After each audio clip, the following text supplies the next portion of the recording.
some appreciation to our sister, our candidate for St. David, Sister Noleen Thompson. Wanting this for a while, deal with them in a style. When stars align, greatness outshines all creative in space and time. So still we rise, with grace and with faith in the morning, with chains and iron. I am a backpack and I'm ready. Run with me backpack and I'm ready. Promoter done laughing already with the backpack and the heavy owner.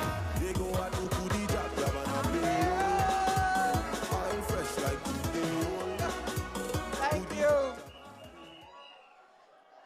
Thank you, St. David's.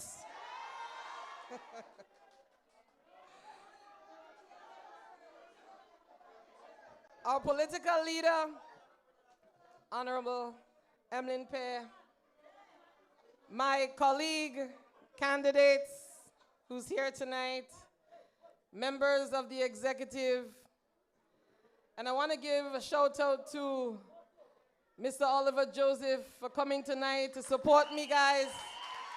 Thank you so much for being here tonight.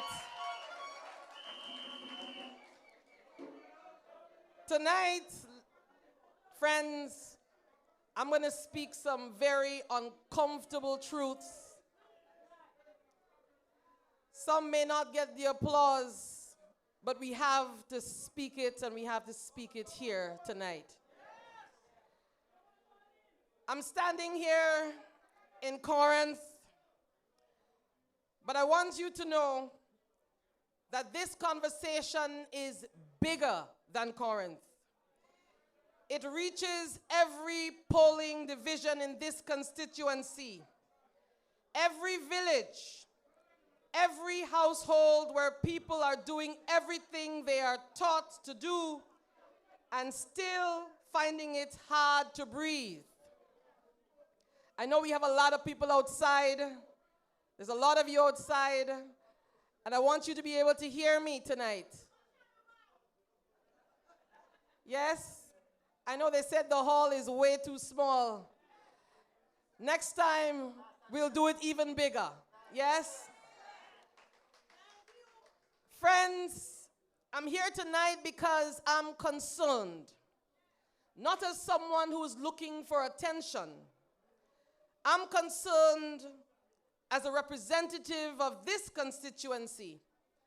And I'm concerned as a Grenadian who loves this country enough to tell the truth about what we're living through and to insist that it does not have to be this way. Because there are moments in a nation's life when silence becomes too expensive, when pretending becomes too dangerous, when leadership has to speak plainly, not to divide people, but to bring people back together around what matters: work, dignity, opportunity, and fairness. Now I'll start with something that may be uncomfortable, but it is real. In St. David's today, the dominant occupation is unemployment. Not farming, not fishing, not tourism. Unemployment. And if unemployment becomes the main occupation of a constituency, that is not a failure of the people. That is failure of leadership. Because the people of St. David's are not afraid of work. They are not short of talent. They are not short of will. What they are short of right now is opportunity. What they are short of right now is a government acting with the urgency this moment demands. Friends, government does not spend its own money. Government spends your money, our money. Money earned before sunrise and money stretched long after sunset. Money that must make groceries last, electricity stay on, school expenses covered, rent paid, and still find a way to keep a little hope alive. And yet, too often today, taxpayers' money is being spent as if it has no source, like it came by magic. Trip after trip, delegation after delegation. And when they return, what do the people receive? No full accounting, no clear reporting, no measurable results, just announcements, just photographs, just MOUs. My friends, MOUs do not feed families. They do not create jobs. They don't lower your grocery bills. And they don't reduce the cost of living. This is not just a St. David's problem. This is a Grenada problem. Because leadership isn't about being seen. It is about being present. It is about being accountable. It is about telling the people the truth even when it's inconvenient. And yes, in the age of social media, it is easy to create the appearance of engagement. A brief visit, we see it. A camera crew, a well-edited video. But governance is not performance. A country cannot be run on optics. A people cannot be fed on applause. A future cannot be built on likes and shares. The measure of leadership is simple. Are people living better? So I want to ask you, the people of St. David's tonight, how has your standard of living improved over the past 4 years? Are your groceries easier to buy? Is electricity easier to pay? Is rent or your mortgage more manageable? Are you saving more? Because for too many families, the answer is painful. People are working harder and affording less. They are surviving, but they are not getting ahead. Friends, if you want to understand a government's priorities, you have to look at housing. Housing reveals whether we see people or whether we only see numbers. Right here in Corinth, the Chinese housing development was created with a clear purpose. Homes for low-income families, homes for working people, homes for single parents, for the elderly, for those who needed a fair shot. That was the promise of the NNP. That was the intent under the NNP. But under this current administration, that intent has been distorted. Some of the houses were sold. Some remain unoccupied. Some have gone to people who do not live here and is now using it as vacation homes. And while this is happening, there are families right here catching rainwater in buckets. And I want to tell you about a family I met. She's a single mother, working full-time. She's the only breadwinner. She's a mother of 8 young children, all minors. Now, when the rain falls, she doesn't rest. She moves buckets, pots, bowls, whatever she finds. Now, the government officers came because she went to them. They assessed the roof. They approved the repairs. But days later, she got a call. Not because the children stopped needing shelter, and not because the roof stopped leaking, but because her salary on paper, without context, was considered too much. Too much even though every dollar is committed. Too much even though she carries a household on her shoulders. Too much even though the roof still leaks. Now, this is not policy. Friends, that is punishment. That is a system that can count numbers, but can't recognize human struggle. And that is not the Grenada we want to be. Friends, I'm going to go to a part that deeply troubles me, because when I walk around this constituency, I'm not sure if it's because I'm a woman or because I'm a mother. A lot of people tells me a lot of stories, and these stories are sometimes very uncomfortable to listen to. Now, I have met a young woman about a week ago, And she told me, the funny part is that when my field workers went out and they spoke to her, she had no interest at all, none. And when I came and I started speaking to her, she actually confessed to me that she has always been, and her family has always been, supporters of the current government. And as a lot of them, I guess, would say that, it's our time now, she felt it was our time now, it was my time now. So she went to seek assistance. And instead of receiving support, she was asked for something in return. Not paperwork, not documentation, but she was asked for a special favor. Now she refused. And because she refused, she was denied the assistance. Now, let me say this clearly. I do not care which party is in office. No woman should ever have to compromise herself to receive assistance. Public support is not something to be exchanged behind closed doors. It is not leverage. It is not a bargaining chip. And if there are people anywhere in this country abusing positions of authority to exploit vulnerability, it must stop immediately, because wrong is wrong. Leadership is not only about roads and budgets. Leadership is about protecting dignity. And as I said before, it doesn't matter which government is in power. We know it has happened in the past, and it is happening now, and it must stop. And as uncomfortable as that was, there is more. I met an elderly woman. Now, this lady has to be, I would say, probably in her late 60s, early 70s. And she has some developmental delays. And she told me that she has no peace at night.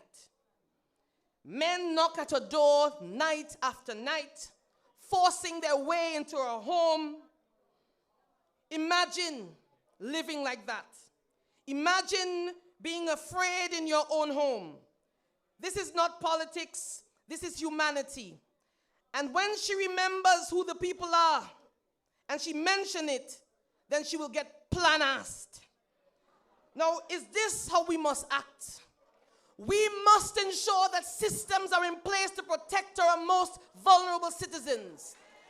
Systems that respond, systems that intervene, and systems that hold people accountable. So when you see them walking around with their cameras, taking photo ops, these are the issues that they need to address. These are the things that they need to promote and they need to stop. Because no elderly woman should live in fear in her own home. No vulnerable person should feel abandoned. And no community should turn a blind eye when someone among us is in danger. So tonight I say to the authorities, to our communities, and to all of us as citizens, when we see vulnerability, we must respond. When we hear cries for help, we must act. And when the safety and dignity of our people are threatened, we must stand up and say enough. Because the true measure of leadership and the true measure of our society is how we protect those who cannot always protect themselves. Now, I want to speak directly to the women of St. David's and to the women across this nation. Women, girls, I see you. Women carry this country in our homes, in our workplaces, in our communities. And too often, they do it quietly, without fanfare, without thanks, without enough support. And we tell mothers, breast is best. We encourage bonding. We speak about giving children the strongest start in life. But then we turn around and give women only 3 months maternity leave. 3 months. I met a young mother recently who's back at work, still healing, still in pain, and she was pumping between her tasks, trying to hold herself together while her baby, only 3 months, was already in daycare. Not because she wanted to, but because the system left her no choice. That is what policy looks like in real life. And a society that does not protect its mothers cannot claim to protect its future.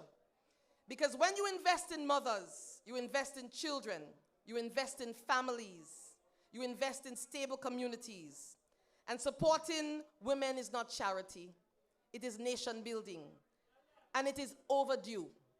So tonight I say clearly, 3 months is not enough. If we truly believe that children are the future of this nation, then we must give mothers the time they need to heal, to bond, and to nurture those children properly. We must begin a serious national conversation about extending maternity leave in Grenada, about ensuring that mothers are supported, not pressured, in those critical early months of life. We must look at policies that give mothers adequate time to recover physically, emotionally, and mentally. And we must ensure workplaces have systems that respect mothers, not treat their needs as an inconvenience.